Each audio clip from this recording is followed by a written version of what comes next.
من حقك تعرف حكاية دستورك. طبعا مفيش اتنين يختلفوا ان كتابة الدستور زي وضع حجر الاساس لأي بناء، علشان كده لازم كلنا نكون فاهمينه وعارفينه قبل ما نروح الاستفتاء ونقول نعم او لا.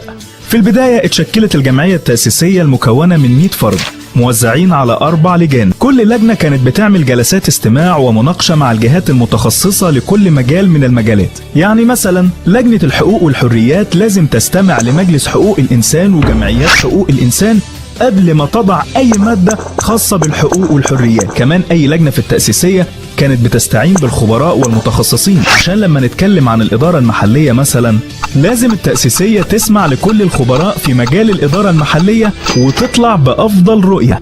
ده كمان في لجنة للحوار المجتمعي اللي أخدت رأي الناس من خلال جولات بتلف كل محافظات مصر. اللجنة دي استقبلت 40,000 اقتراح وتعديل، ده غير الاقتراحات اللي اتبعتت على موقع الانترنت الخاص بالجمعية. حتى المصريين في الخارج كان صوتهم واصل. كمان أعضاء الجمعية استعانوا بدراسات مقارنة ل8 دساتير مصرية سابقة و194 دستور عالمي عشان يستفيدوا من الخبرات المصرية والعالمية. واحد يقول لي وبعدين يعني احنا هناكل ولا هنشرب دستور؟ بص يا سيدي، الدستور ده هو الاتفاق المكتوب ما بيننا وبين اللي بيحكمنا، وهو اللي من خلاله بتطلع كل القوانين اللي بتحمينا وبتجيب لنا حقوقنا، وده ما بيحصلش كل يوم. يبقى معقولة لما تجيلنا الفرصة لحدنا عشان نقول رأينا في مستقبلنا ومستقبل أولادنا نديها ظهرنا؟ يعني لما الدستور ده لأول مرة في تاريخ مصر بيكلمك عن حق الشعب في كل الثروات والموارد وكمان عوايد وأرباح تعود علينا بالنفع من خير البلد، يبقى دستور صح. ولما الدستور يضمن للعامل نصيب في إدارة المشروعات اللي هو بيشتغل فيها وكمان نصيب في أرباحها، يبقى حد يقدر ياكل على العامل حقوقه؟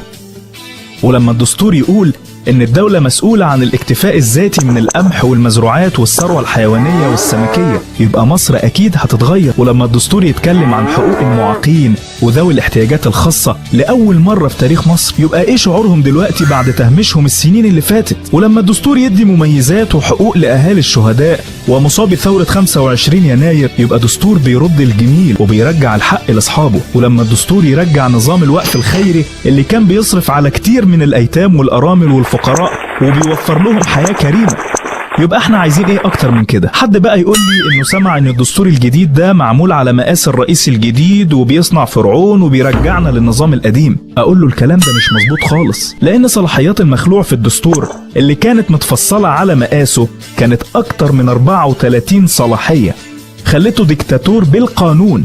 لكن دلوقتي ومع الدستور ده هيكون للرئيس صلاحيتان بس، واحدة خاصة بالسياسة الخارجية وواحدة خاصة بالدفاع والأمن القومي. أما باقي الصلاحيات فهي مشتركة مع الحكومة والبرلمان عشان تكون منظومة الحكم متوازنة ومفيش سلطة تطغى على سلطة. طب سؤال، هل الدستور ده هيضمن لي حريتي ولا الجماعة دول مزنقين علينا حبتين؟ طبعا انت حر، لأن الدستور بيقول إن الحرية الشخصية حق طبيعي لا يمس. وعشان تحس بالأمان الدستور جرم أي إهانة أو ضرب أو تعذيب حتى لو انت محبوس. اقول لك الاكتر من كده، اي اعتداء على الحقوق والحريات المكفولة في الدستور جريمة لا تسقط بالتقادم. كمان الدستور اتكلم عن الحق في حرية التعبير والابداع، ده حتى اصدار الصحف هيكون من خلال الاخطار. الجديد بقى ان الدستور اقر بحرية المواطنين في الحصول على المعلومات والبيانات والاحصاءات مهما كان مصدرها، وده هيبقى رسمي. تقدر تدخل بنفسك على موقع الجمعية التأسيسية وتحمل نسختك من الدستور وبعديها تحكم.